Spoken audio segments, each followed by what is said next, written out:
And here we go. Hey, everybody. Welcome to Track Feedback. It's Saturday, and I'm going to start off taking a quick little look at Discord. Oh, look, we got an event up top. And DJ Waters showed up. What's up, Matt Schultz? Shippers. Shippy, ship. Turn that off. Put it on vibrate. Cool. Got a lot of V2 version 2 tracks today, so what I think I want to do a little bit differently. Hey, everybody. Welcome to Track Feedback. It's Saturday. And I'm going to start off. Apparently, I have a YouTube tab open on my. Oh, look, we got an event up top. From when I was sharing links. Okay. Yeah, a lot of people put up updates. So to do a little bit different today, I'm going to play every person, all their tracks at one time. So when you're watching your feedback, you get feedback on all your updates at the same time, which means we might not play every track all the way start to finish. But when there's a spot you want to check, you know, we can just do a little bit. And that way, each person can get useful feedback when they watch their section of the stream. A lot of times in the past, we'd be like one track per person, or we're going to play tracks from people who are here. But today we got some nice updates. And so before we jump into the music, we're listening to Matt Schultz for intro music, but we'll review this one. In the inspiration section, there's DJ Waters has a techno project with some files that you can download. So grab those. Shepard's hopped on it, and they're going to be up for a couple of days, and then they're going to get deleted. So if you want to do something with this on his Infinity track, which we will hear version 5 today, grab the files, remix them up, change out the kick drum, put in some crackly scratches from this Clark plugin. Is it Clark? That Martin shared. Where did it go? Oh, plugins, sales discounts. It's crazy. Discord gets so slow when I'm streaming. I can't go around. Yeah, Clark Audio Textures plugin. I didn't grab this yet, but it looks like fun.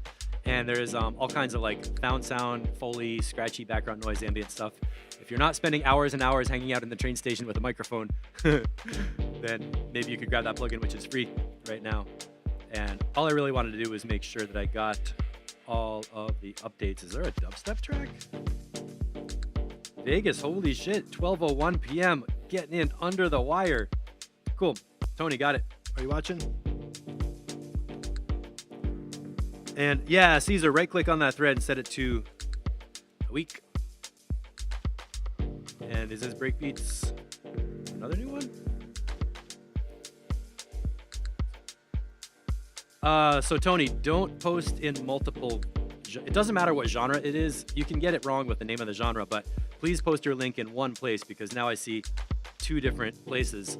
And what's going to happen is you might get feedback in 2 different threads, and then it's hard for you to see all the comments. Project management. So Discord is closed. Spectrum is up. And we're starting off with Matt Schultz. A little Dubtech vibe. Version 2 is spectral. Let me turn this up. It's a factor which holds it together. Sound, EQ flat, stereo wide. Form, we should.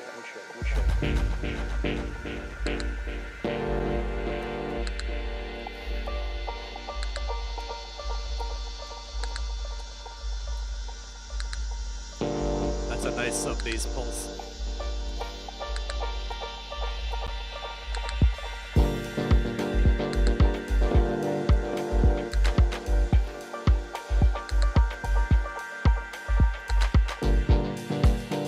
I got the feeling already that this one's done today.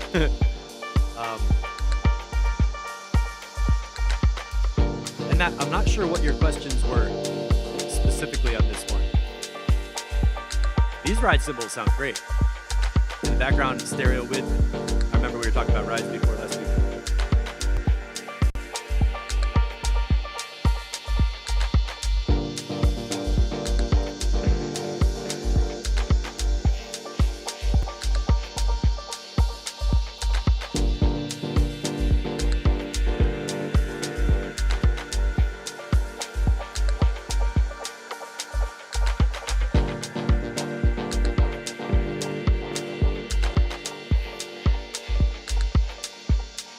Okay, so is this basically just a different kick drum in this version? Because the low feels great to me. In fact, I'm going to push up the broadcast level a little bit.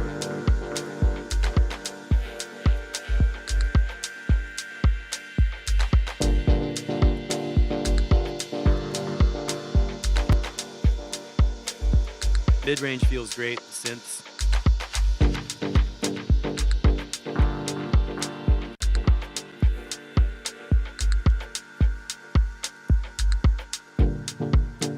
We would have to do some reference, different shorter kick. I would like to do some reference listening for this compared to some other dub techno masters and just get a sense of how big the kick is compared to the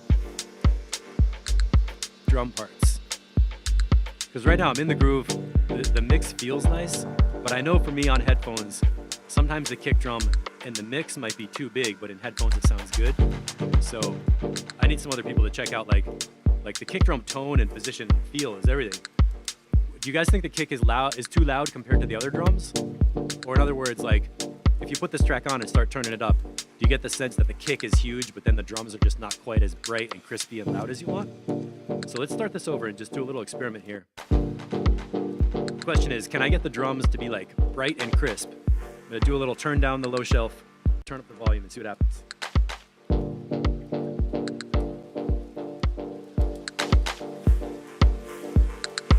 So how about that? And this would be basically a total mastering decision to just do a split, process the highs and the lows differently, and calibrate the high end so it's more upfront and bright. That's the really fun part about mastering too, is how you can find so many details in the mids and highs that are there in the production, but you might have forgot about them until you hear the master back and you're like, oh yeah, that little thing. So for me right now in headphones, this feels really good. And I took the low shelf down about -3 dB at my 60 hertz shelf, and then just raised the level.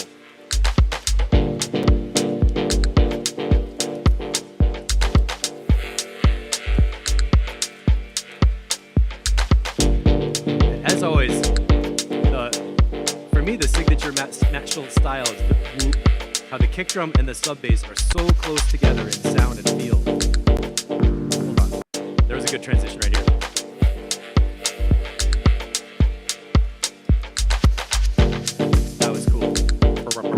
Ooh, Shepherd's before the EQing.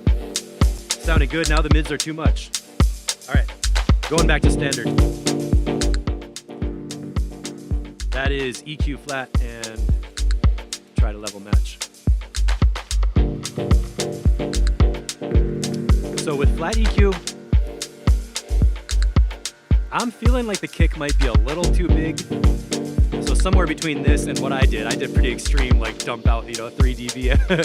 But maybe, and again, this is something you need to do with a mastering process, comparing reference mixes for that genre to get the low end in the right place. And to be super precise, I don't want less bass. I just want the kick drum to be balanced with the mids and highs so that the brightness and the feel. All right, cool. I think that's... It's a factor which holds it together. Sound is a factor which holds it together. Sound is the basis of form and shape.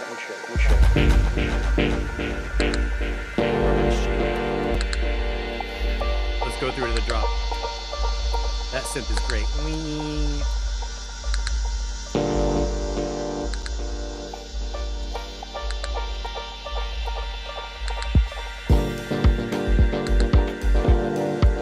Yeah, super smooth, beautiful vibes, great feel. Everything about it is just nice.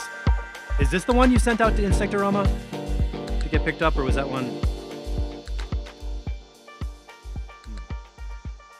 Okay, Shepherd's is down with kick drum like this. We'll have to do a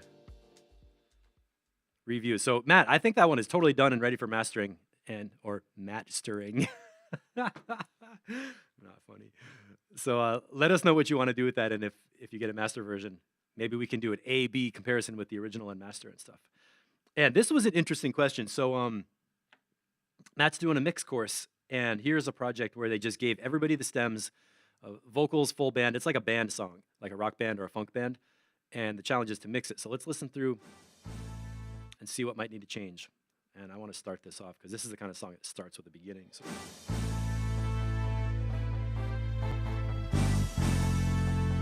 congratulations on the wake up.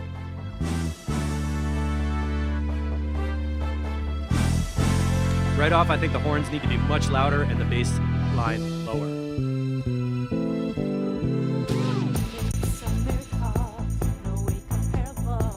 I would have vocals way louder. Like the vocals can be way out front.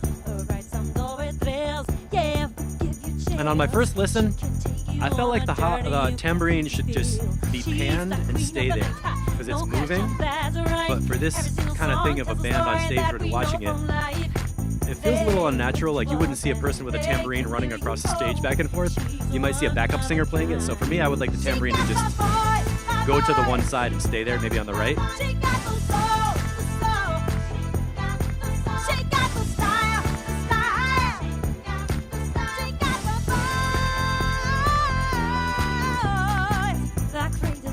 A little more reverb on the voice. The lead vocal could have like a wet kind of plate and a delay.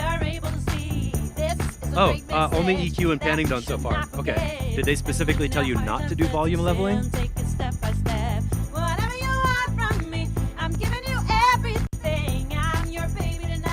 It sounds like the synth is in its own frequency range.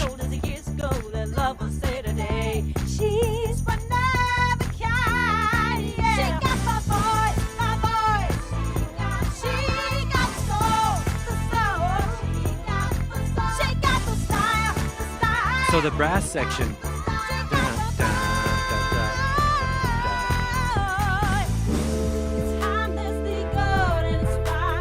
For the EQing, the synth group and the background vocals are not quite separated enough. The background vocals could be like more like piercing through the mids.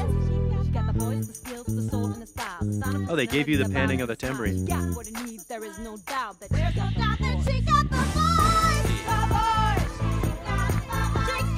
Leveling, compression, reverb. You didn't do any compression either. That's interesting. Because I can hear the lead vocal. It sounds like it has compression on it already.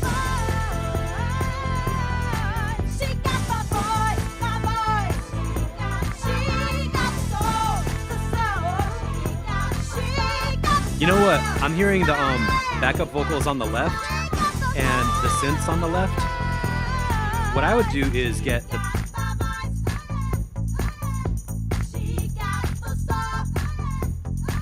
All right. Okay, let me pause there. There was a background thing of going, she got the voice. Oh, yeah, oh, yeah. I can hear that you did some panning on the backup vocals. What I would really do with any vocal song is create stereo width and also a left-right balance. What we have right here is like the backup vocal is going, she got the voice, is kind of heavy on the left. And there's also some synths over there. And it doesn't have a full spread. So if there's more than one backup, if the backup vocals are more than one channel, I would definitely pan them left and right. So you hear a different backup singer or a combination of singers on the two sides, and then put them into a group and match the levels. So as you're reading the meters, you can see the overall backup vocals are balanced as a stereo image, like the left and right are approximately the same level, and they're wide, so there's something on the right and something on the left, and you don't have all the backup vocals all the way to one side. So that can make the vocals sound full and lush and thick and rich and all that. And then for the lead vocal, super loud up front, like 3 times louder than you think it needs to be. The lead vocal can be way out front, and then get into doing panning your effects, copying the lead vocal and splitting the copies left and right. So I would do a vocal for my grouping. I would have one stereo group that's only the lead vocal with your lead and your 2 copies left, right, and maybe even your effects right inside there. Then another copy with the backup vocals where you're doing your panning and different EQing and compression from the lead vocal. And that's really important because the lead vocal is going to be EQ'd and just kind of like in a very detailed space in the mid-range and the high mids because it's in that kind of range. And the backup vocals are going to have their own EQ that's not the same as the lead vocal. So don't put your lead vocal in with your backups and EQ them and compress them the same way. The backup vocals could probably be compressed harder. And then once you have that done, and this is the kind of track I would do vocals first. Like with most electronic music, I totally start kick drum, bass line first. That's what you do, and decide about your low end and then bring your other mix around it to get the low end solid and your beats and everything fixing. But for this kind of a track, it's like the singer's like up front in the spotlight. So I would really get the lead vocal just so loud and then build the synths and the other, like the brass and keyboard stuff.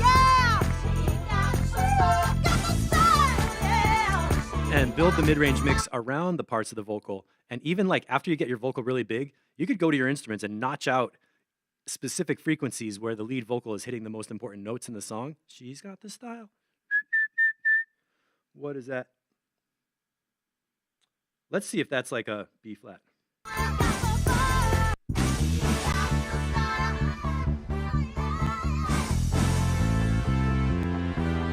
Not there.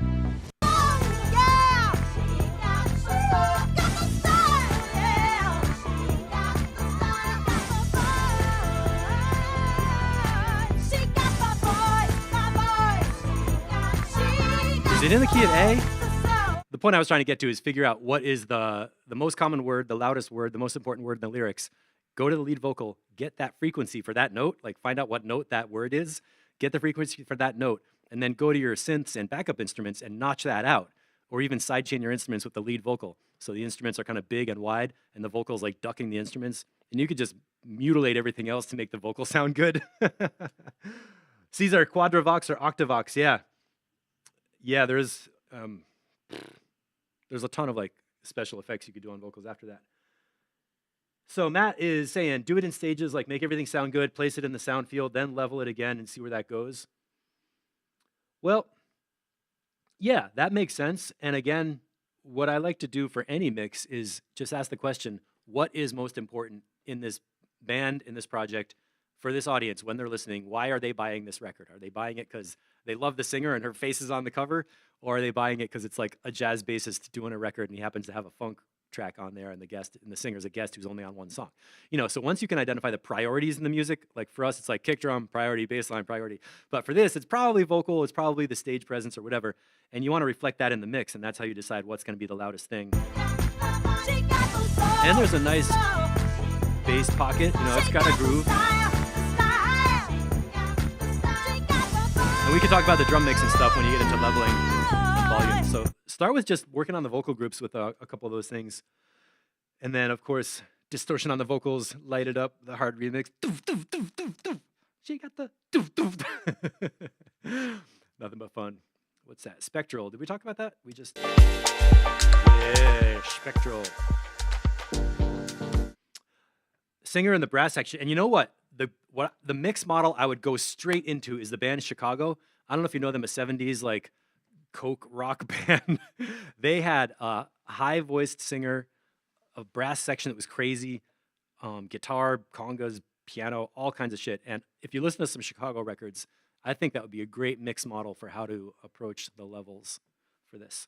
But I can't play Chicago tracks because YouTube will give me a copyright strike. Thank you very much. And let's keep moving. Oh, speak of the devil. Look who came to the feedback session today.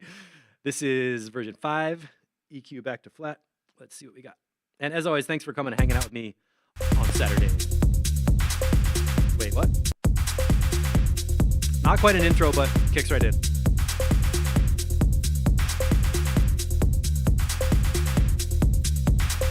Push this a little bit.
So much better with those claps gone right here.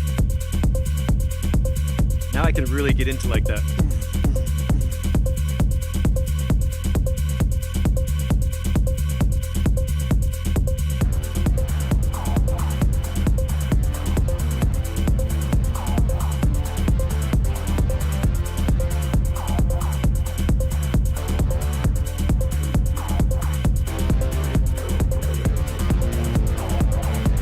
still think that synth could be a little louder.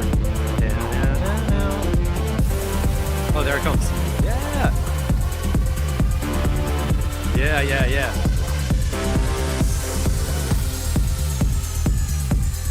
There you go. It came up and started coming right through the mix.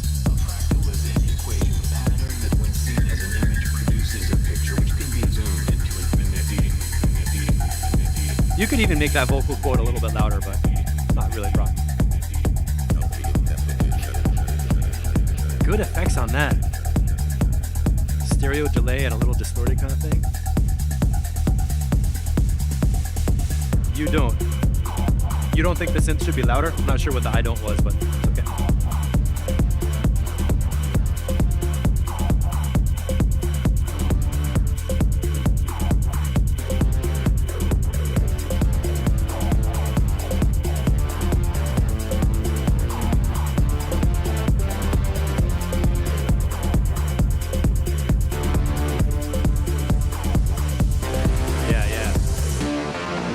Yeah, like that.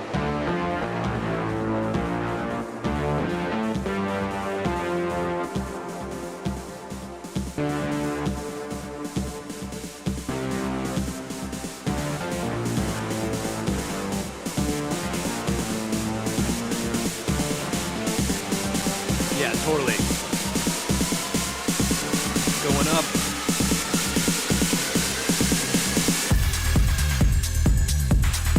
Yeah, you got the risers in the rush working, definitely. And I like how it dropped into the lead synth, like didn't continue at the drop.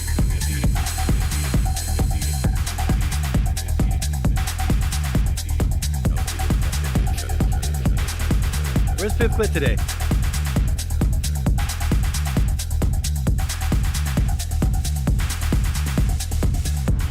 See, now the claps are cool because it's like we hit that peak thing and they're just taking us forward. Like it works well if the claps are in here.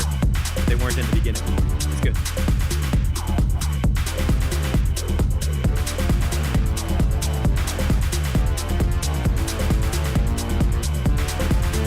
You could kind of sing along with this melody.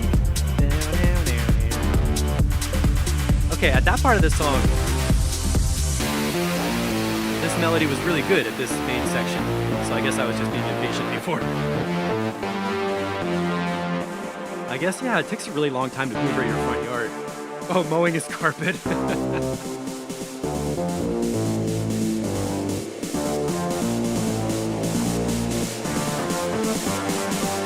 like the build-up a lot. That snare rush, riser.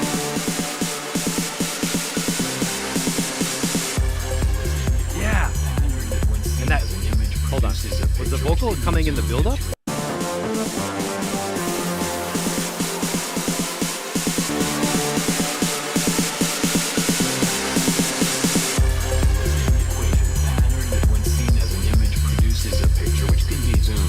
This is great.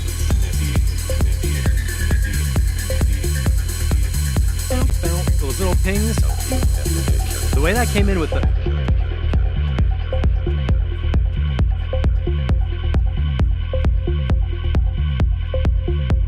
the way it comes in after that build-up, where the build-up cuts away, there's a little like boop boop, and then the vocal sneaks in. It's so good. And the kick drum is like, well, hold on.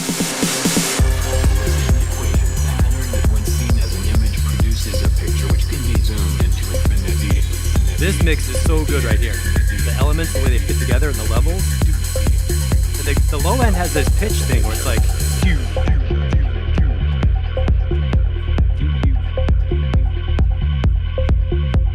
feels like it's like doo-doo, bew-doo, bew-doo. Is that at the beginning?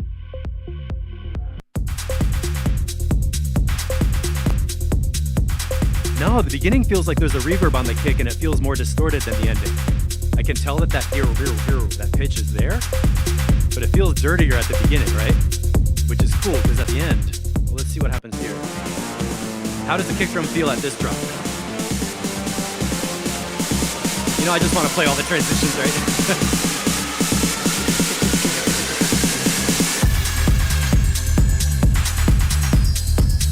I think I'm still hearing that reverb kind of thing right there. At this last one,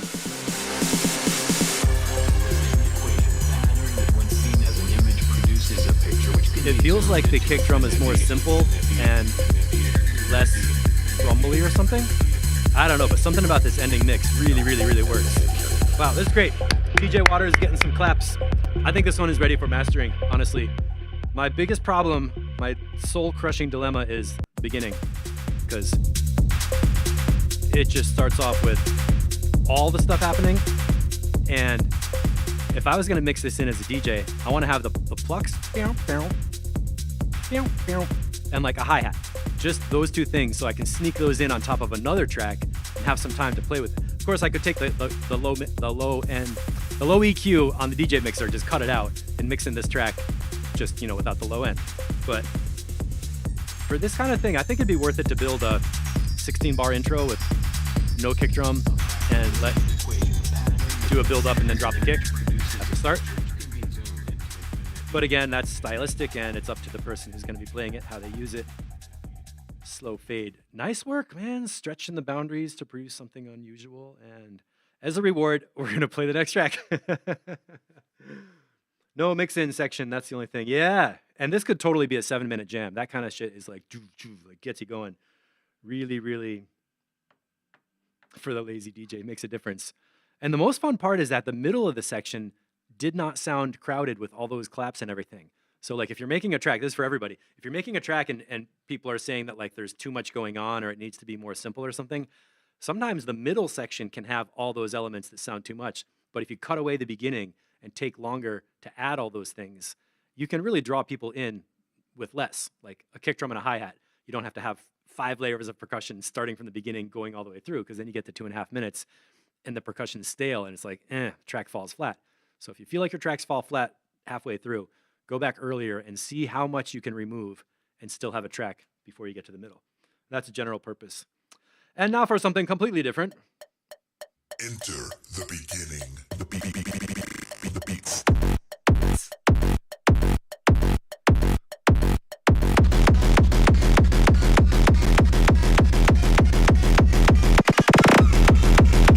I'm pushing this as loud as I can go on my broadcast meter.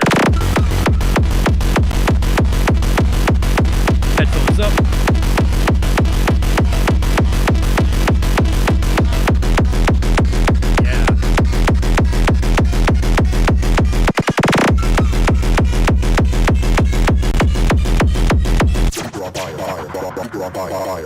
What was that? Hold on. Shoot, shoot.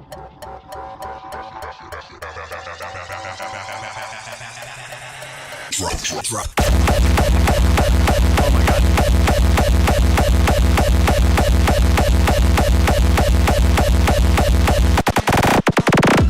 Nice breaks. Nice.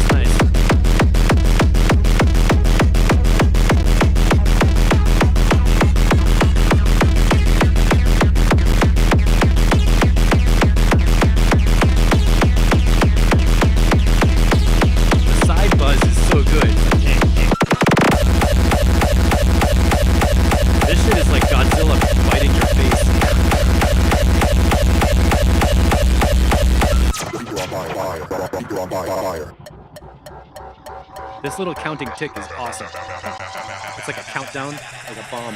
Drop. Yes.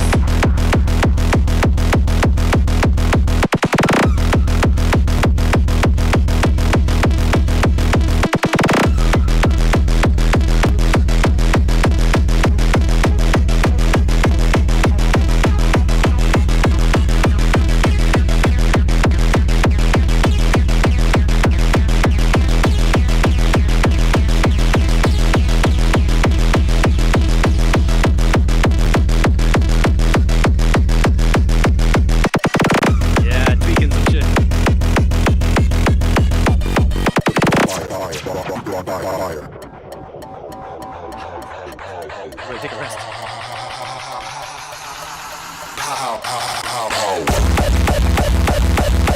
This is too distorted for me. This part I don't love. I like the other one. This one I like.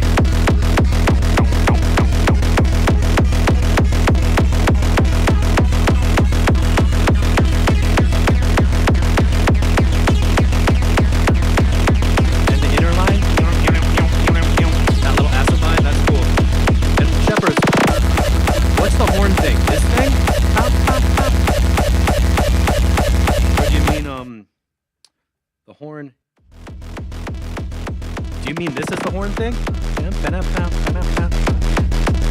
I'm not sure what exact moment that comment came in. So back to the transition. Oh,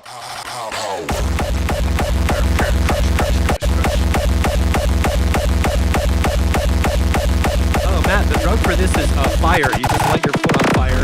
Ah!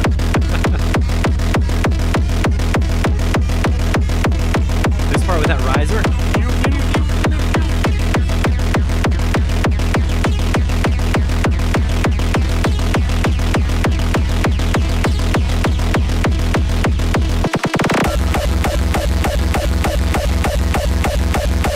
Yeah, this is just like a wall of distortion. I don't love this part, but it's good that it's there and short. What was that last two bass notes? I like those two last ones.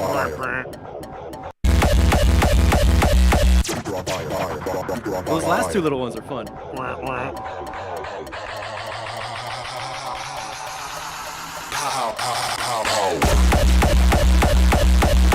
Okay.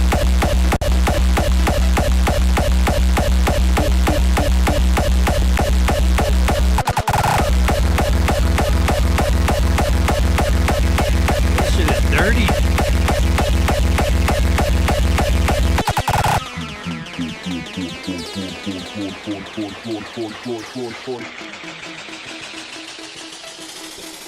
Destroy the drum. What was that little thing at the end? I heard your secrets. So you have so much freaking sound packed into this whole space. It's just a joy to hear it.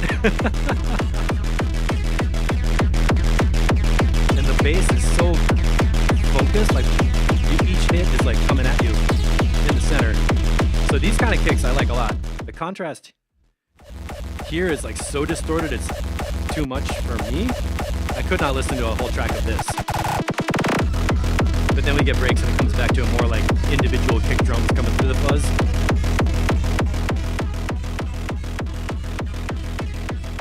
Which I feel is important to me to reach my highest potential as a human being.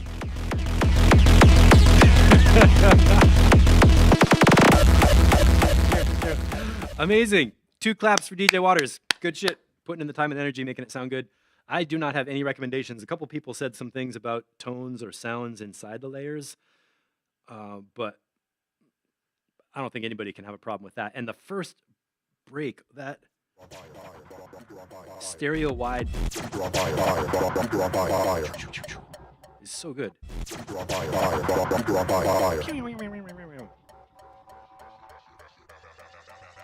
Oh, you got tracks full of peeps, and this is tame. Okay. I gotta say, I do like a clean bass on the bottom. It can be big and heavy and fast, but I like it a little bit clean. So, all right, Mexcore. Next up, here we go. EQ flat, and we're off. Not sure how loud this is gonna drop, so I'm gonna keep it down for a minute. Oh, Tony, you like that one, right?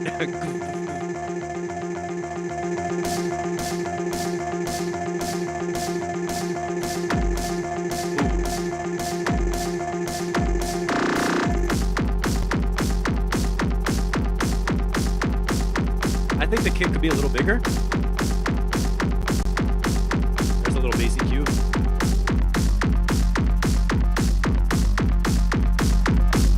Little volume for me.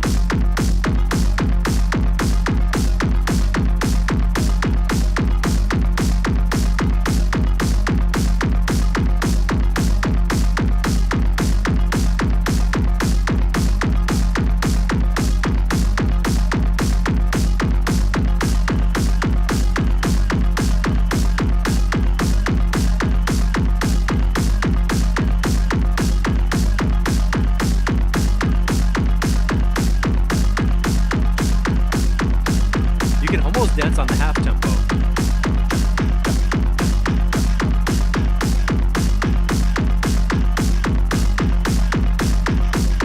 So the first thing I'm noticing is that we don't have those quick little micro breaks, like every 8 bars, cut out one kick drum and have some crazy other sound, and then drop right back into the beat. So for some contrast.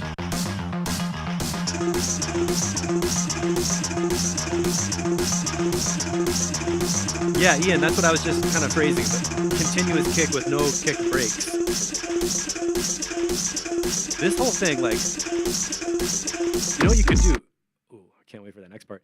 This whole section right here, that's like enough breakdowns for the whole track. So take that and chop that into 1 bar sections. Like if this was just one audio file, take this whole thing and chop that into 1 bar pieces, and then go here and slice out every 4 bars and put in a couple of beats, and then 8 bars and put in a couple of beats. So we have that thing of like a super fast, like doo doo doo doo, and then there's a little stop that goes, oh no, doo doo doo doo, which almost gives it that sense of humor of like psychotic jumping between beats and silence with little things in the silence to kind of like swirl around. But let's just focus on what's happening first before we get to the breaks and back to here. Toast, toast, making toast. That's funny. This shit. That kicks in nice.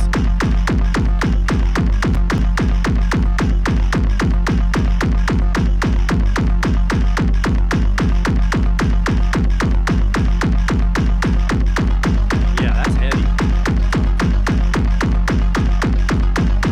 It's even mechanical.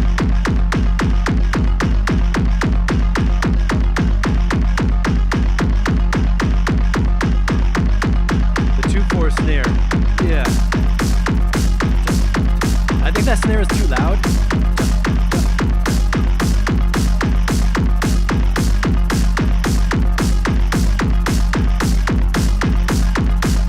So you guys are having a production talk about tails. I like that.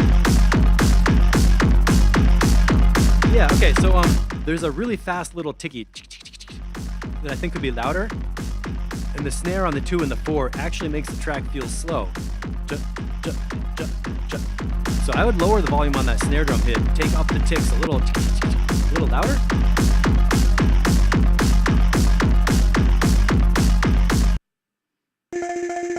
And this thing is so cool. I want to hear that in between the breaks of kicks. So you could have like just like that. And like cut the kick out totally, throw in that little fun sound. And that bass line is cool for that part too.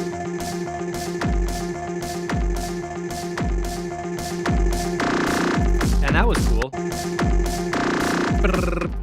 So I guess we're having song structure comments, which is not really about building a structure. It's more like chopping holes in the structure you have and filling the holes with little cracks that other things peek through.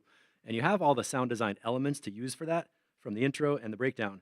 So homework on this one is chop out the kicks and put in little 1 bar breaks and have it be on the timing too, so people can count 8 bars and then the 7th bar. I mean, within an 8 bar chunk, the last bar is missing and there's something happening there. What I don't mean is don't do 8 bars and then a 1 bar gap and then start another 8 bars because it won't feel right. So go within each 8 bar structure and just peel out the kicks for like 2 beats or 1 beat or 1 bar and fill something in the hole. Okay, upload a folder with some kicks you can drop in. Yeah. Matt, sidechain the snare to itself so it works like a sharp hit with a distorted tail. Sidechaining something to itself is just regular compression, by the way. You're setting the input of the compressor to come from the sound itself. So that's not... Self-sidechaining is the same as like -1 plus -1, I guess. But if it makes distortion that you like, then you can go for it. Cool, Caesar, keep that coming back because that's going to be super heavy, especially this kick drum sound. I wanted to compare after this breakdown here. Is this other kick drum different or just did I just really like it? Let's see. This one.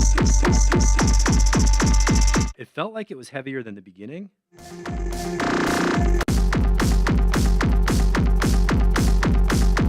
What's different?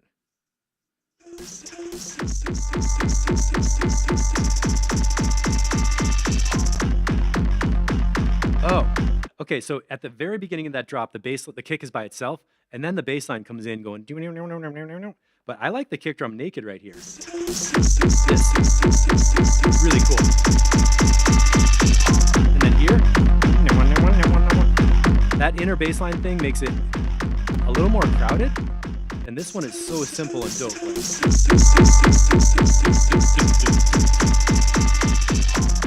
So if you could make a section longer without this bass line part.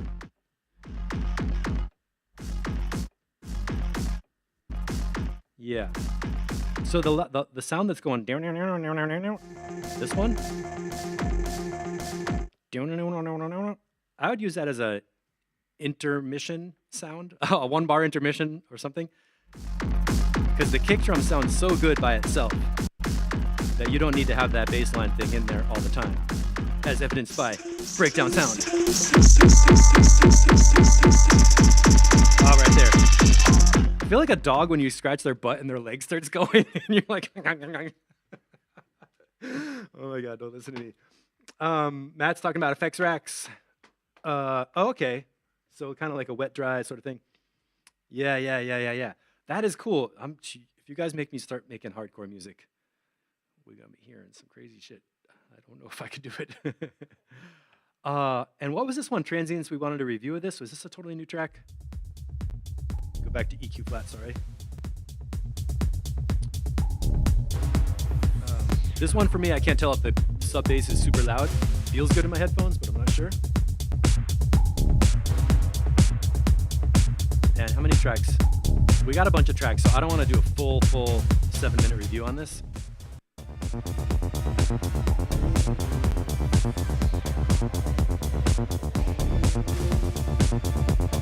think a little snare drum reverb. Drums feel a little dry.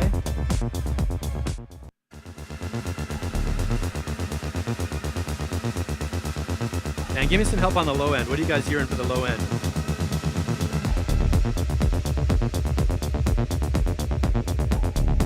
Let me try some high EQ here. Okay, there is a drum reverb in there.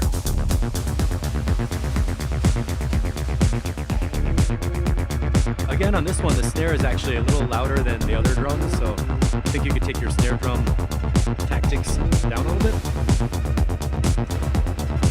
Where's Mindbender, that middle synth?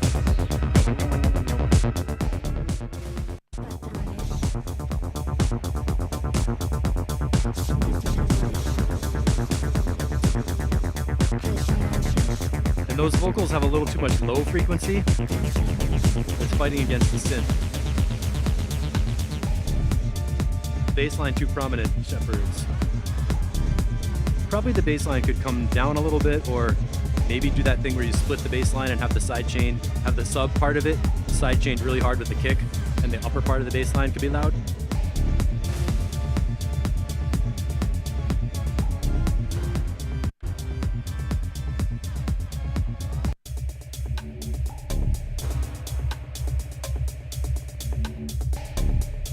Yeah, you can see that bass line has a huge pulse, 65.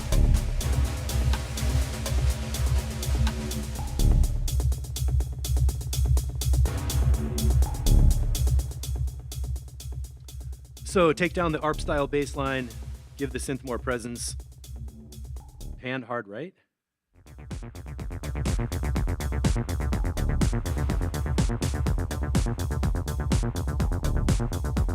Oh, you mean there's a little quiet synth in there, it's not too loud. And then, oh, this line.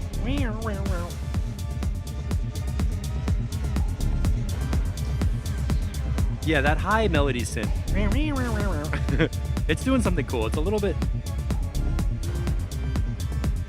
Feels like there's a delay effect on the left, like a fast delay or something.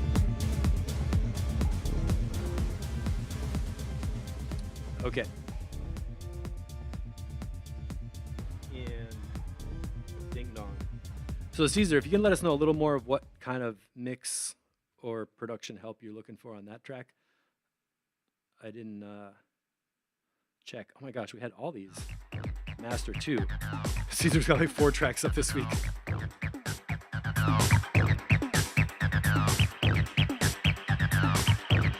Ooh, there's nice effects on that synth. This one feels much more polished. Low end is crisp. Bass feels pulsing, but like not louder than the kick.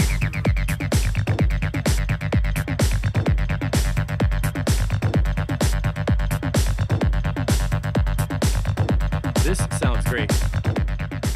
Let's go through the breakdown and the ride.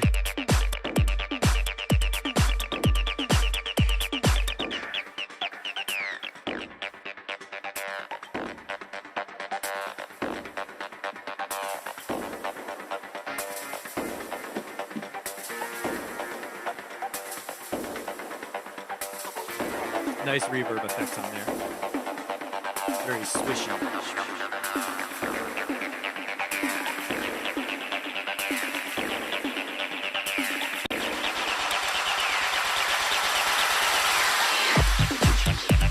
Yeah, man.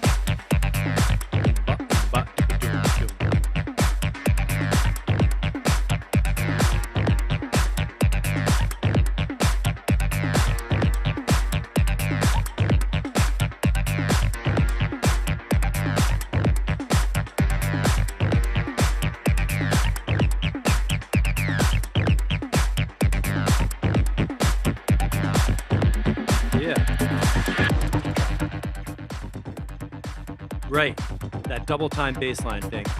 I remember that. Let's see how we got to the ending from here.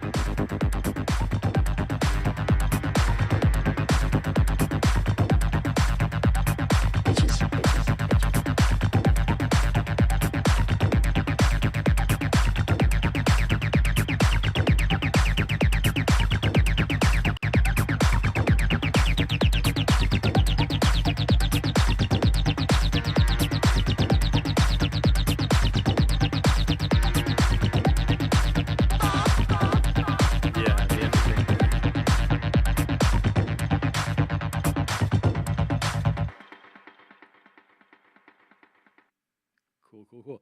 All right, let's check some mono. Before we do that, we need a reference point. There's our phase meter. It's pretty straight up. Now I'm going to go into mono.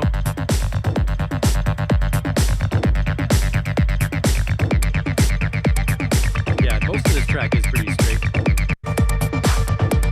Mono, stereo. Yeah.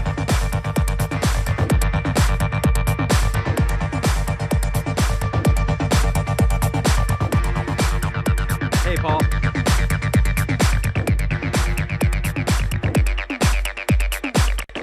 So the effects really collapse a lot in mono.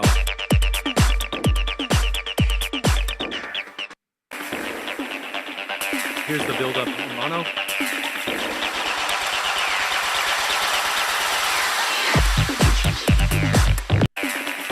We'll go all the way through the build-up in mono.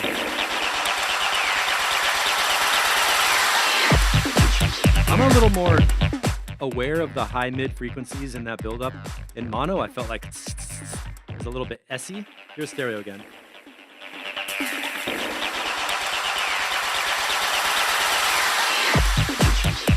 That's weird. I don't know why that is. It felt like in stereo, I didn't notice the high-mids as such a like, not problem, but like piercing. In mono, it really felt like... So, that's interesting.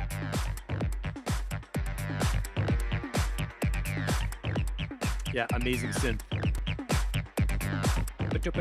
Like a chirp synth.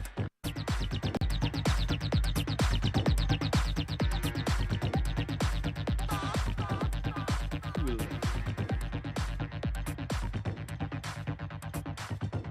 All right, so Caesar, are you done with this one? Because that sounds pretty done. I'll leave that tab open and you can let me know.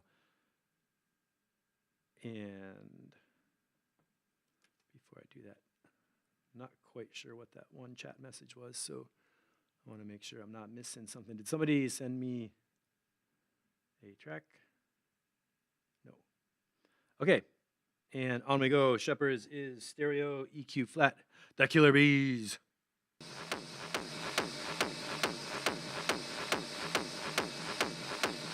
Sorry.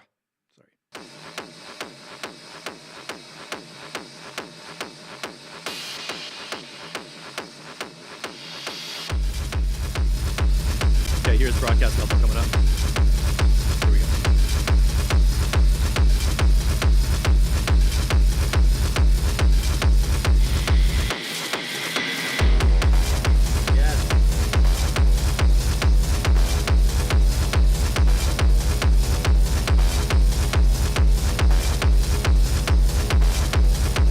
just checked your notes. Those transitions. Yeah, they do take time, but it's so worth it to get the feel of all those little micro changes and breaks. And I really like the low end right now.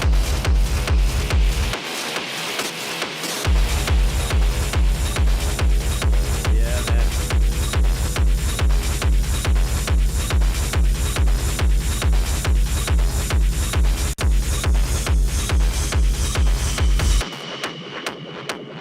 Oh, I like this. There's a little bit of a fluttery, like.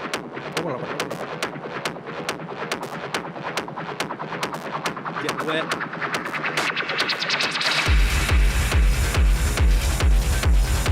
Killer hornets.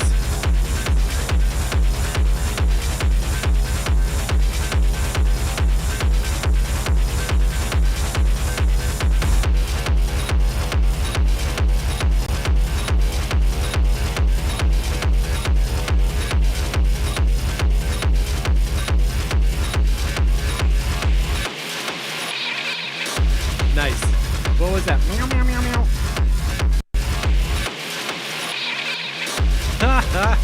Meow, meow, meow.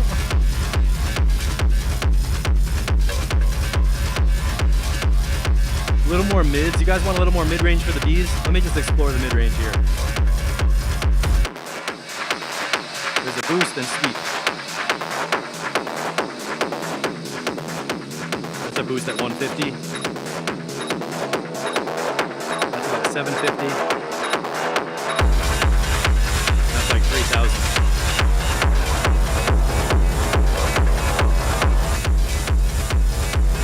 Here's around 1,000.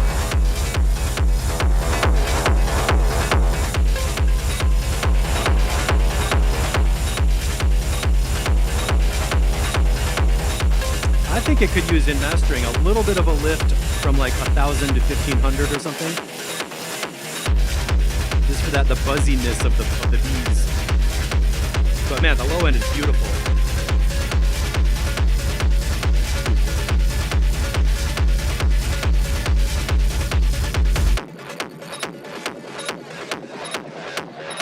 $7, $8K and above, okay.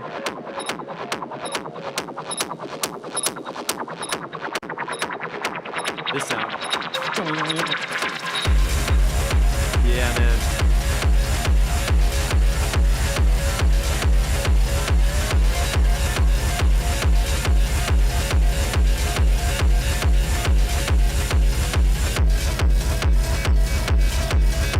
That's a cool change. Did something drop out? The cymbals drop out?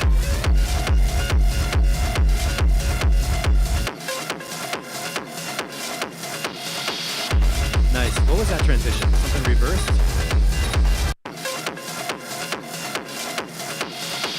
That came in from the right. Yeah, Ian, you get, when you buy a copy, you get your own pet bee. And he's gonna fly to your house. You have to open the window and your bee can fly inside and he'll be your friend.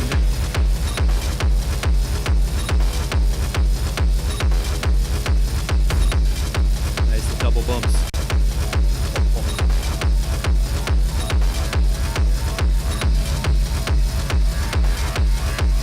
I feel this atmosphere around the low end. It's really nice. It's like whoa, whoa, whoa. But like it's not muddy, it's just kind of in a space.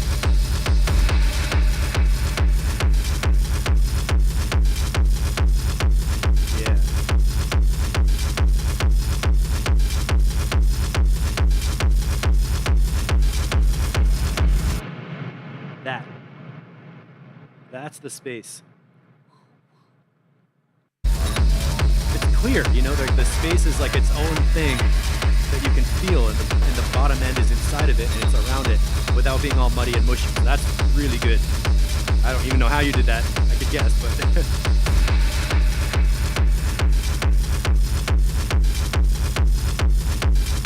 yeah, constant changing. I'm gonna check out the Ds right here.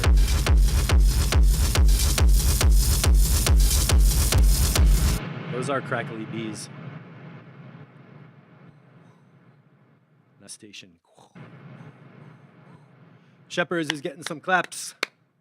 Can you imagine a layer of Bs in 8D, 8-dimensional honey?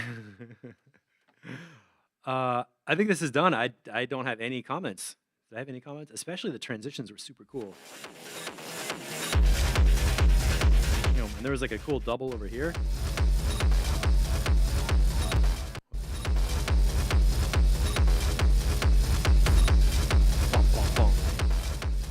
Not too many of those. It can be super repetitive when techno is just like the boom, boom, boom, boom, boom, boom, boom, boom, boom, boom, like on every bar. It's like, ugh. But this is great. There's a lot of little small things changing. And what did I say over here? Something dropped out. There's like... I guess I'm just becoming aware like the cymbals dropped out and there's another sound in beneath. So Shepard's really nice work. Good details. It makes such a difference to like chop something out, tweak something else to make a little transition, and then drop the beat back in. Because everybody loves a beat drop. So the more often you can give people a beat drop, somehow it's better to like, oh, pull the kick away, nash it back in your face. And is this going out on the 21st on that new release, or is that whole release all packaged up? Shepard's got something coming up on Thorium on the 21st, and we should do a release celebration for that or some kind of thing so that everybody knows it's coming up. I'm going to close that tab. Is Ben Hunt here? Ben Hunt. EQ's flat. Okay.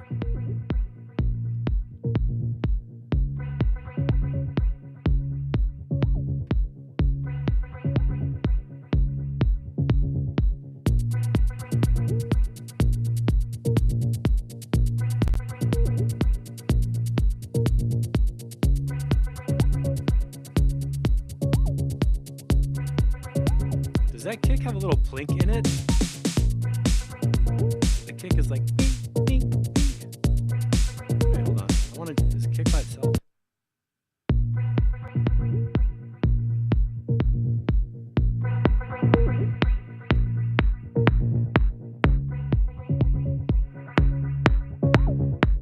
Yeah, there's like this little plinky kind of thing inside the kick. It's like kink, kink, kink. I don't know, let's see where that goes. Let's skip out.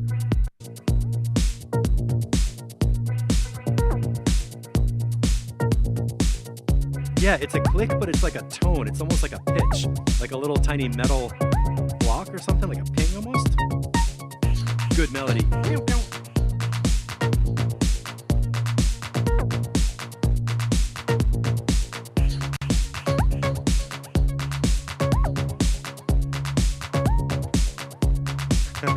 Methodical construction. Yeah.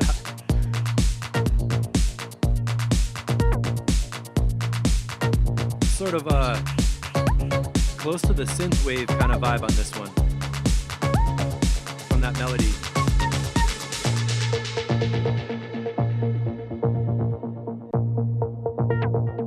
Good space. Notice no hi-hats. I totally feel the synths.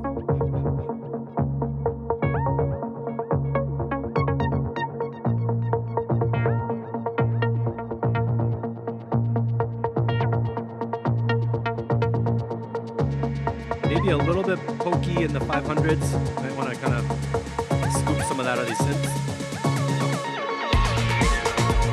And right back in, yeah. Now I think the low end could be a little heavier. Let me see.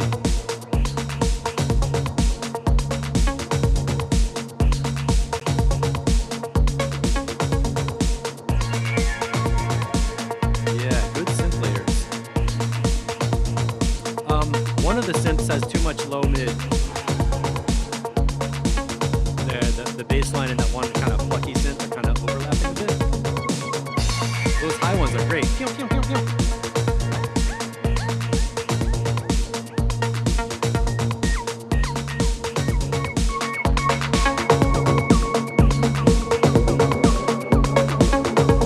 So here's EQ around 500.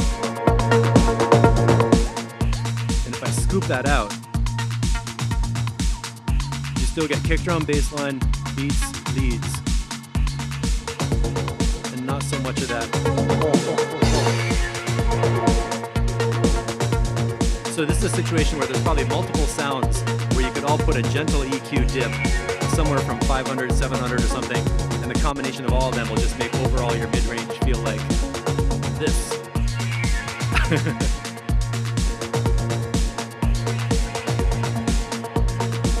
those plucks, yeah. Yeah, not a major problem, but it'll clean up nice when you take out some of those 600 hertz area. Good space, good fine tuning. And Ben, I really like your breakdowns. They're empty. Dynamics coming. This one feels like closer and far. Come around.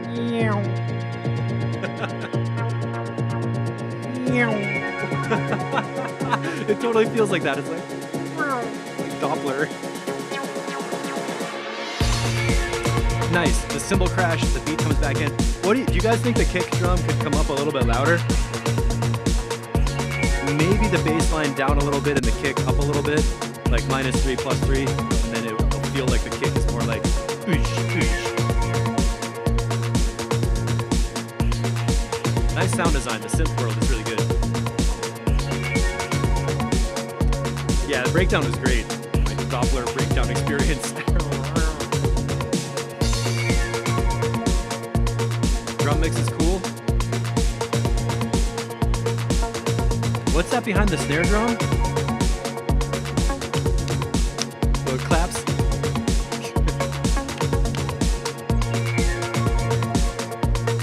Happiness and the clappiness. This is awesome. What are we at? Five minutes. I'm totally still in it.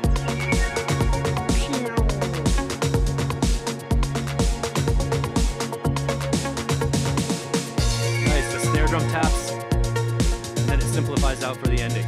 Roll out. Good, good, good. Ben Hunt down with the song structure for sure. Sound design, song structure are great. A couple mixed notes, and this one's gonna be good. And this is version 1, right?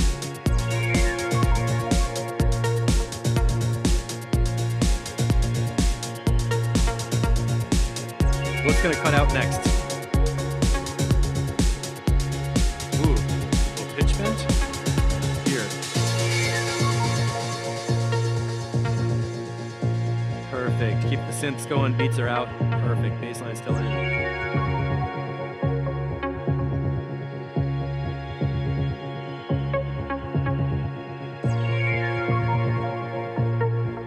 This is an example of a track where you don't want to compress the mid-range too much because the synths have a lot of volume dynamics. It's really effective for that feeling of coming closer and farther away, the distance. So this is one it's careful. You should be careful, like, not to over-compress it with all this mid-range stuff.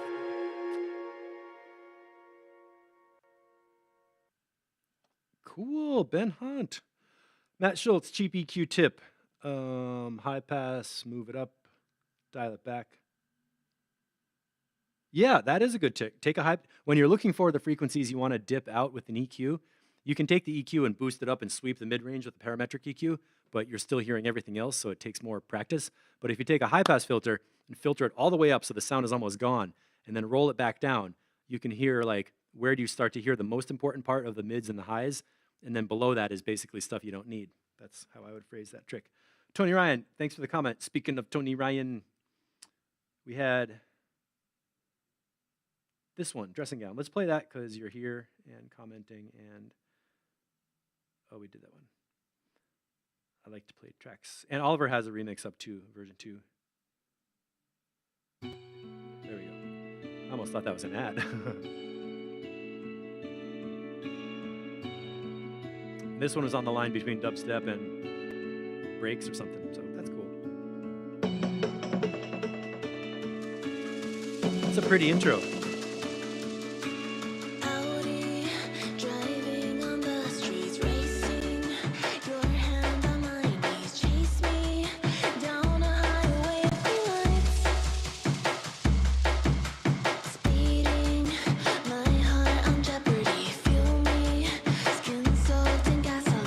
Definitely a breaks track.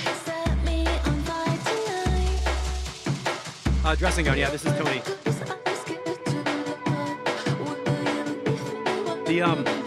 The kick drum in the break loop is not coming through like a heavy electronic kick. It feels like the break loop is one layer and we need a kick drum to come in. It's like, let's see if we get a new layer.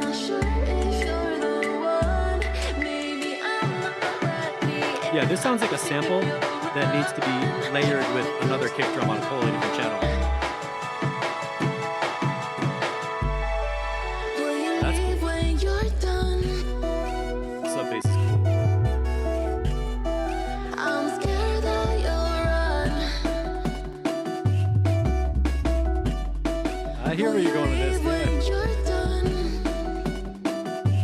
I would actually put this closer to a drum and bass kind of vibe.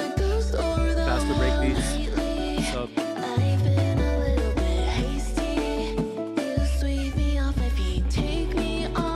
All right, Shepherds, thanks for hanging out. See you on Discord. And those videos you made were super cool with After Effects. That was really good.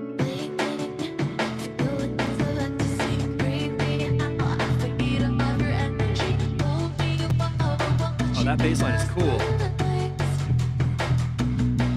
Yeah. All right, so the bass line is cool. Vocals are in a good place. The beats are working. The thing we're missing is this independent kick drum. It's copying the beat exactly, the same hits as the break loop, but a separate kick. And because there's a big subby bass line, I would aim for like a higher kick that's like 90 hertz or 100 hertz. It's a real tight, like, that pops through, because then you can have this huge bass line underneath. These strings,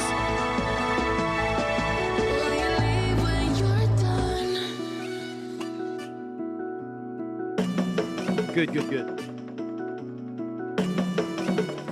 Yeah, the drums, there's space, like, it's really cool to use loops like that, but it gets better to layer them up with other sounds. Kind of like if you tried to reconstruct that whole sample using other samples like hi-hats and snares and kick drums, and then play them all together, and then cut out the original samples, you have your own beat, and play with like the combinations. That's how you get that really thick layer that drum and bass has with new sounds coming in and out. Hearing some chops right here.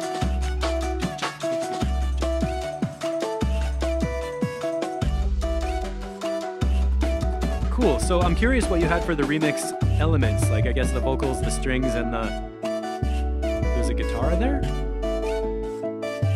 What did they give you to start with? And then what did you add on it to build? The bass line part is cool.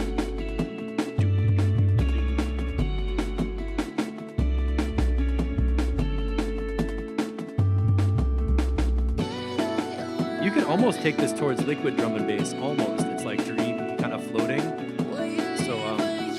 And if you work with sample packs, just get some drum and bass samples and get them in the same BPM and try layering it up with that. That might be the easiest way to get a fast, good sound of clean breaks. Will you leave when you're done?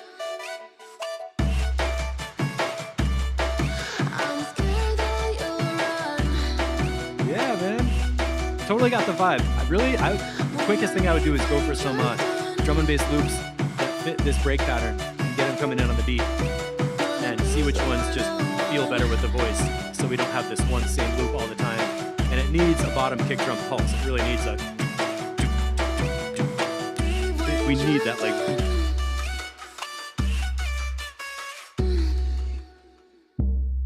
Wow. I would cut off that last bump. Gain presents a tale of longing and long-lasting scent. Finally. Dear. My life was incomplete until advertising came to tell me everything I don't have. All right, we got Donats, we got OSP, and these crazy Mindbender clowns. So Martin, if you're still here, he's been putting some amazing work into this track, updated it with some really cool stuff that needed to happen, and I'm psyched for that. We're going to hear OSP in a second. Anybody outside? Oh, the ad is done. Cool. Yeah, that was a breakbeat. That was a cool breakbeat track. And Tony, I would put that in drum and bass, honestly, because of the BPM and the break pattern. Not the genre isn't the most important thing, but if you get that track, if you want other people who, how do I say this? People who like liquid drum and bass are going to like your track, and you want them to find it, so it helps to like have a genre that they're going to be looking for, even if it's not exactly the same as that genre. Okay, forget melody, blank space, OSP. Yes.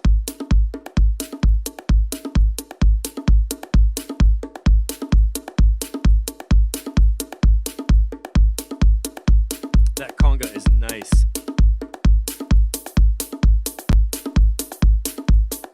$280. Conga is always around like $275. Look at that little kick nugget right there. At 105, there was like a kick bump right there.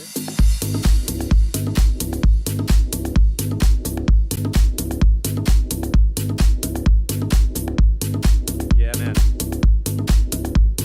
Boom, boom. Totally got that bass line.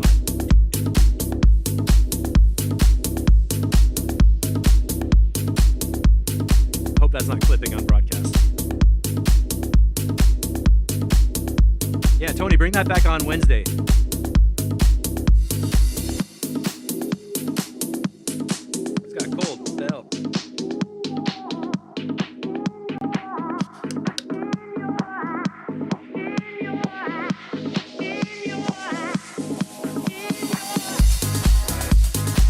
dropping it.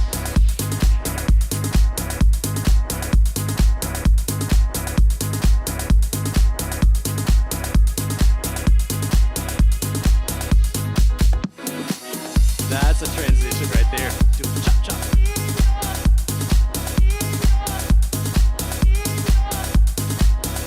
Okay, so Matt, that vocal, look how it's popping up at 800. So with your backup vocals and lead vocals, 800 up to like 2K is really like a throat part of the voice that you're gonna want to cut out of your horns and shit.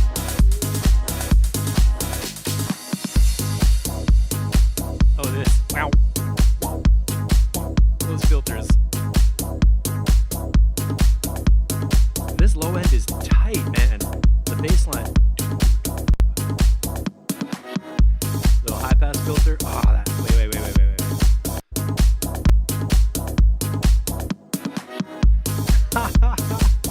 Wait. Dun, dun, dun, dun. Did you hear that high pass filter in a break?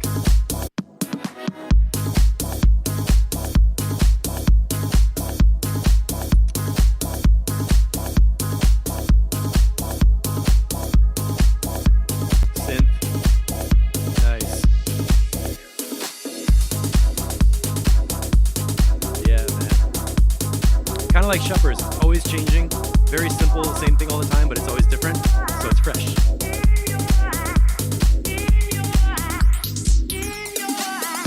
That sounded like a DJ mixer effect.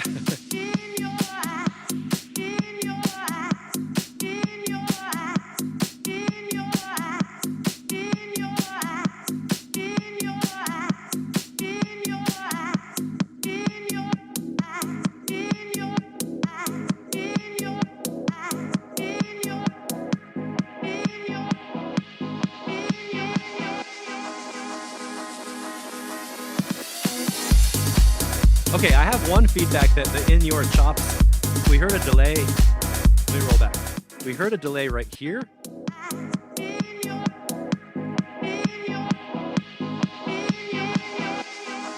At 308, we heard the your. I would start hitting the delay just when it goes to in-your. Right there. 259, I would start bringing in the delay right there and build it up. Yo.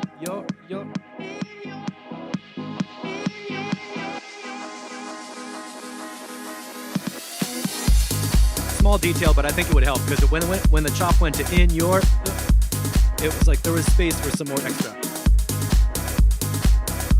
Cut out some hats before the breakdown. Okay. Those are creative chops. I don't think we hear the same one ever.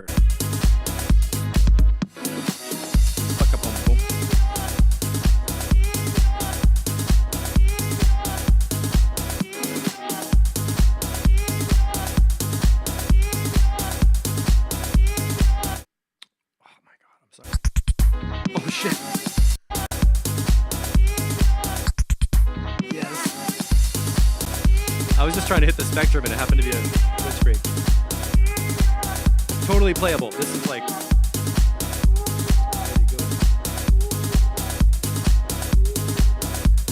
and the hi-hats are all nicely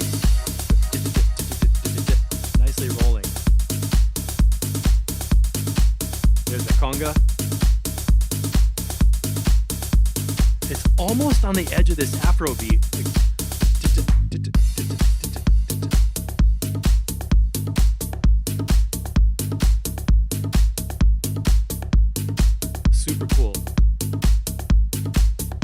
End of a disco track.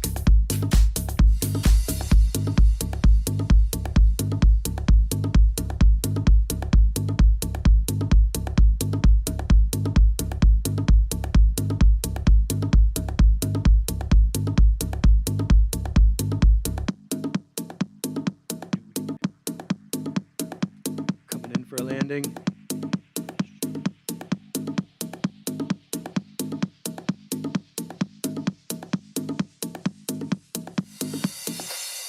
You know what?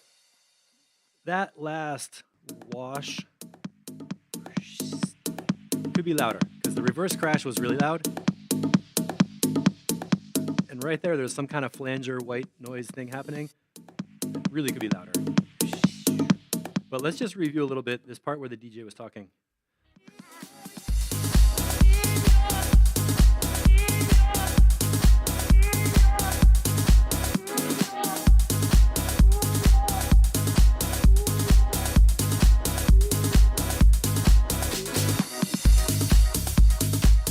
So what changed to get here?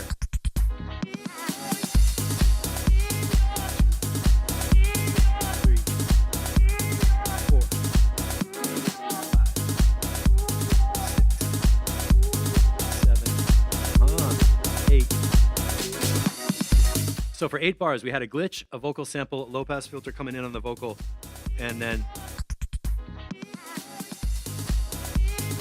this section I think makes it. The vocal gets filtered down.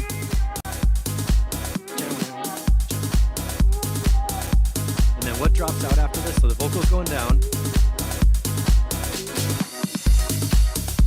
And then that little sample is gone. It went into a delay, which is cool. And now we're just down to bass line and beats.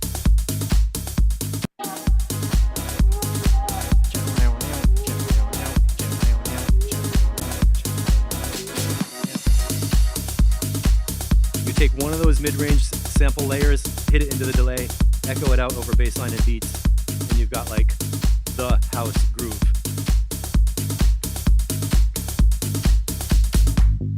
Those chops, like, you know, that little part, I could hear the hi-hat staying in longer.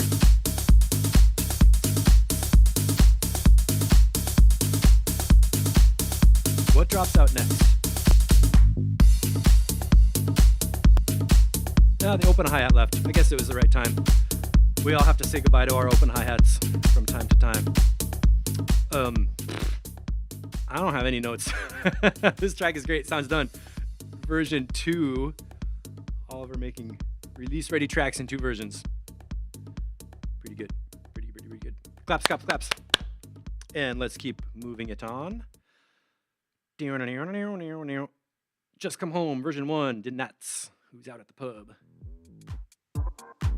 Wait, what was that first sound? Okay. Version 1 new track, didn't have an intro, that's okay. Mix feels like unpolished, but why? The kick is big and thumpy. The bass line has a cool fuzz sound on it.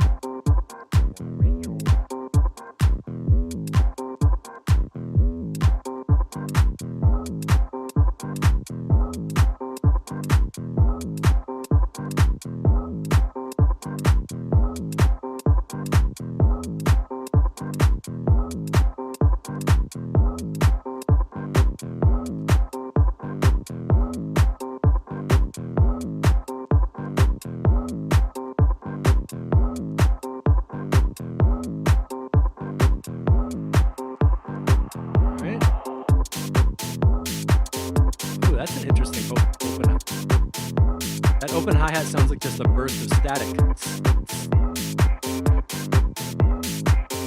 So something about the mix feels kind of unfocused and like generally too quiet, even if you turn it up loud. Let's see what sounds come in. Something like the mid-range sounds are not really up front. It got the Denats groove, that's for sure.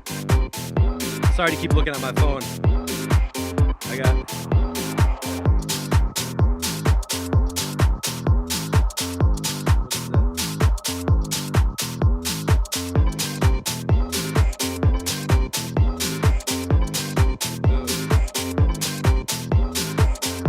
I'm sorry, I'm not taking reviews from Facebook messages right now.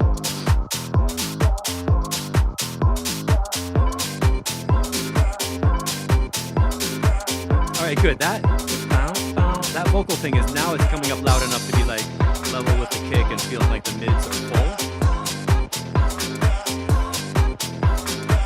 This part I like how it feels. The beginning didn't feel like it was in line yet. There we go. Boom, boom, boom, boom, boom.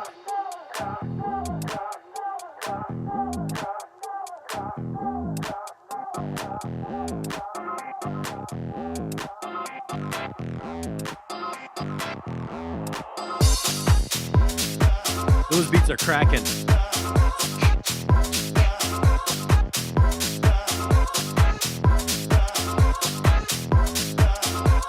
I don't know, something like it's always, these kind of vocals always feel very human. You know there's a person there, but you don't know what the hell they're saying.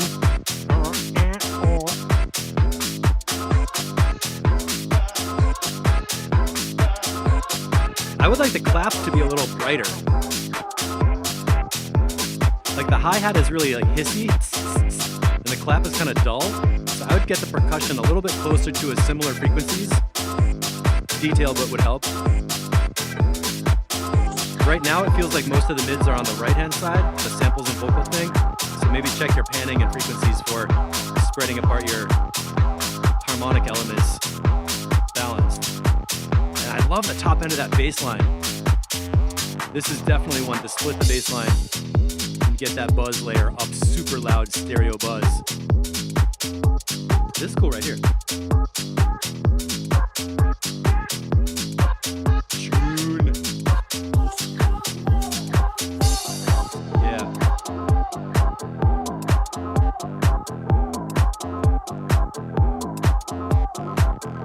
Make them wait for it.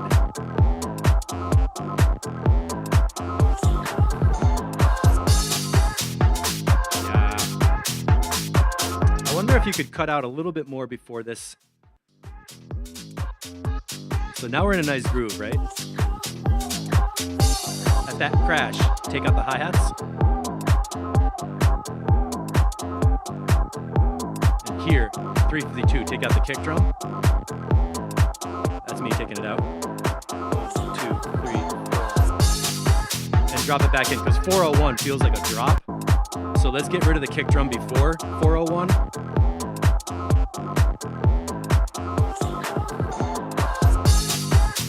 Because that 401 deserves like a moment. So strip away the low end before that. Says me. Delay fetishist. That's a good name, delay fetishist.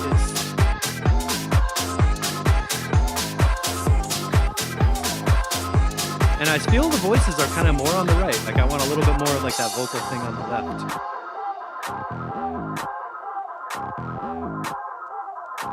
That bass is nasty.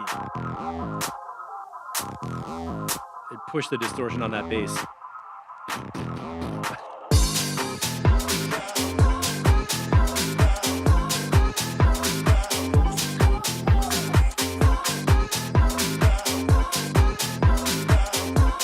Almost feels like it's sped up a little bit right here. I don't think so, but almost.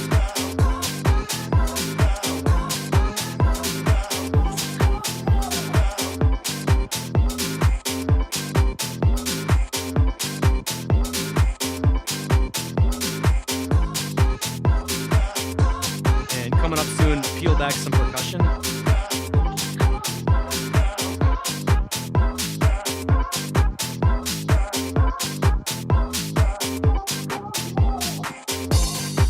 Good, yeah. Get the new record ready. Vocals filter down.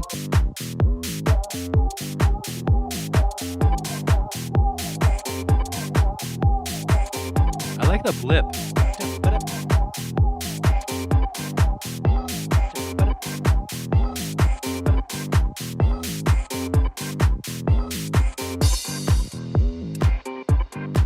And mix out ending. Yeah, cool. So main thing I would do is get the bass line separated to have the fuzz bass up loud as a really distorted fuzzy element, and the bottom of the bass line separate. And, you know, get the drum levels adjusted a bit. Nice ending. And rework that. But for version 1, that is solid, especially the song structure is really good for a first Donats version. Sometimes we hear Donats that's like, first, and I do this myself too. It's like I want to make all the layers, fill up all the frequencies, and just export something I can listen to of the sound design and the rough mix. And clearly, it's like the beginning take can be one long brick of just all the way through. It takes a lot more finesse to come out and chop sections and put in the transitions and breakdowns and take things away to make the song structure that's going to flow. So this is cool for a version 1. Nice, nice, nice. And speaking of amazing genius miracles, my favorite thing is what happened at 3:07. Last week, there was a melody that came in and then disappeared. And I was like, I just got interested in that melody, and now it's gone. So Morton did such an amazing job. I know we've heard this track a bunch, so I'm going to come in right in the middle and check out how the melody that comes in here and goes to the end.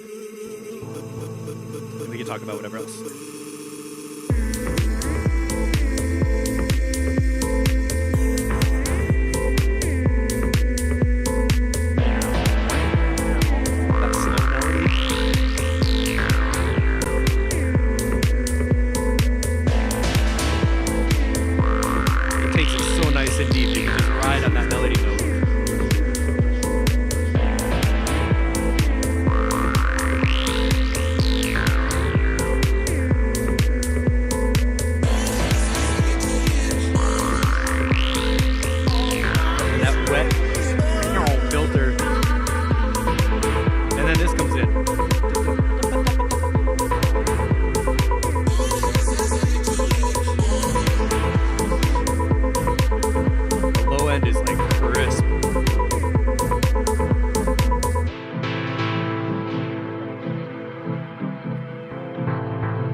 It just comes back in.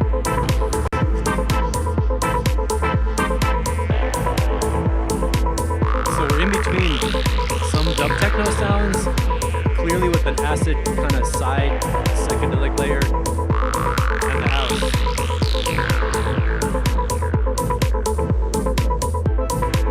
And this new character comes in.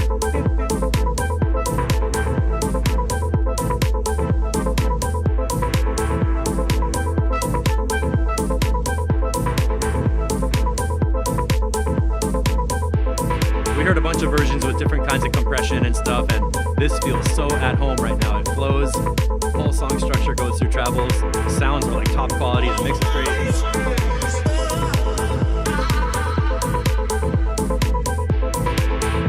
And it just takes you away. So really nice work on this one, Martin. This is a collaboration, but I gotta say it's mostly Martin.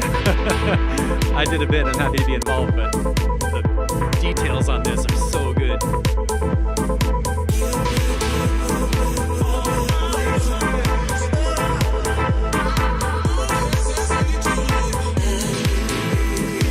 There's a lot going on in the mid-range, but the sounds come and go and they all have their own space, so it doesn't get stacked up and like over kind of cluttered, you know?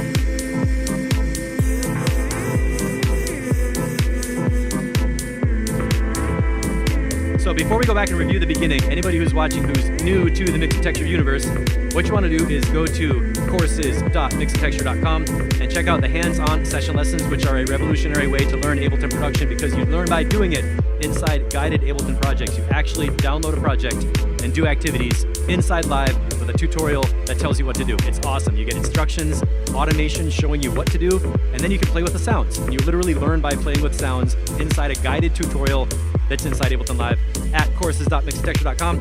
Check it out and sign up. And if you want to become part of the track feedback crew and get your tracks reviewed on video with us, go to patreon.com/mixandtexture. Just go to Patreon and type in Mixandtexture. You can see the track feedback crew is right here, $25 a month, which is a bargain for the depth of help you get for sound structure, song structure, sound design, and mixing. And we get tracks ready for release. That's what we do, and you can become part of us by joining on Patreon. I'm going to hit the loop switch. I listened to this track like 10 times yesterday. Oh. And the crash fades out. I love it. And the beginning. So Martin gets some claps for all the production work. Thank you for grabbing the tips and updating them. And he's fast. This was like 2 weeks ago. We started this idea and I just played some MIDI, gave him some chords, and he turned it into all this. All right, DJ Waters, enjoy your evening, whatever it brings. I hope it's excellent and delightful. And a little bit distorted, but not too distorted. tracks fading in, kind of murky. Deep house, I think, is the genre, I guess. I mean, it's in between, like, I would call it like a dubby deep house kind of thing. So thanks everybody for coming, hanging out, and watching. Turn my headphones down just a little tiny bit. And and Matt Schultz, thank you for doing that PDF. So for the people who are interested in the record label project, yes, Mixatexture is starting a publishing process. We're going to do some compilations. We're going to put out some first some group projects on Bandcamp probably, and then get into publishing EPs that are focused on only house or only techno or only genres, so that people who are doing specific genre tracks can have a release that's focused for their style of music, and eventually get those up onto Beatport where people want to hear tracks that are in a BPM genre. So it's really exciting to have a group of people to work with. The fun part is that we're going to work together for promotion. It's not just publishing, it's not just packaging, it's also the question of how do we market and distribute this. And we have some really talented people who can do graphics, text, video, and all of us can share. So just like a track feedback, when you want feedback, you give other people feedback. Well, guess what? If you want to release a track, you got to promote other people's releases. Same exact attitude, same vibe. We're a community. We want each other to do well. And having a bunch of people promote your new release is going to succeed. I know it's going to work. We're going to take the time to do it right. So we have a bunch of releases on a schedule. And once we get them out, we'll have a steady stream, which is going to be important to get our releases flowing. And we can build it up and have a publishing platform for our music from people in this group. I'm really excited about it. It's definitely time for that to happen. And thanks to everybody who's been interested so far. If you are watching and you are interested in being part of the publishing crew, there are some spots that we need to fill with people to do stuff. So get in touch. You can always email me, steve@mixatexture.com. You can find me on Facebook, on Instagram at Steve Knotts Music. No, Steve Knotts/Mixatexture. And of course, the best place is to get with us on Discord. So pop in, send me a message, however you can find us, and let me know you're interested in being part of the track feedback crew and the publishing process. It's not going to be a massive team. It's not 500 people doing it, but we do need to have some focused energy to bring together the package so that when other people want to promote, they can grab the graphics, they can grab the video clips, they can share the links. We're going to make little previews and use some little interviews to also help promote. You know, we started doing interviews, right? Well, guess what? We're going to keep doing that. Have little interview snippets with the producers, little previews of the track, even some workshops where I can take a song that's going to get released, break it down and show you how do we mix the track? How do we create the synth on this thing? What are the effects tracks we're using? Imagine that, live workshops that show how the tracks get built, presets from the tracks that people can download to play with. This whole interactive experience of seeing what it takes to make a piece of music, and the finished music is going to be up for purchase online. I think it's super exciting. It needs to stink, otherwise it doesn't taste. That sounds like a cultural food comment about like sardines or cheese or something. It needs to stink, otherwise you can't taste it. We would say that like if you can't smell it, you can't taste it, or if it ain't stinky, it has no flavor. That's funny. What was I gonna say? I forget. I was talking about publishing and music and the collaboration and being part of a crew. All these things make me really happy. So thanks everybody for being part of our little Mixatexture world. Oh, I know what I was gonna say. Yeah, Bandcamp just got bought by Epic Games, and everybody freaked out, and nobody knows if that's gonna be the death of Bandcamp or if it's gonna be all of us joining Fortnite to see concerts. I don't know. Could it be a crypto push? Is it all about like getting people spending money in game on Fortnite with a different currency, or there's a lot of weird layers? Or is it a power grab against Meta for the metaverse? Like, what the fuck? You know, I don't know. But hopefully Bandcamp will last for long enough that we can get this up and running and get onto the other streaming platforms and not be relying on Bandcamp only. Last note, if you're interested, if you are DJing, if you're making podcasts, if you're making tracks, releases, EPs, albums, videos, any kind of content, make sure you do one thing, and this is absolutely critical. Tell me when you release it. Tag me in a post, send me a message, let me know, hey, I have a track coming out, and I can help you promote it, because I like doing that. It gives me something to promote that's fun, and it helps everybody. So please tag me when you have a new release, and let's all help share each other's tracks. Fortnite concerts still would not convince me to play this game. How about if we had a real concert on an island and we could all go to a helicopter and jump out with a parachute to get to the festival? I don't know. I can't think straight because this Mindbender track is taking me to a really good place. So that's going to be it for track feedback today. I'll see y'all on Wednesday, and watch out for emails with the week's schedule and all the other stuff that you know is coming. Thanks, everybody.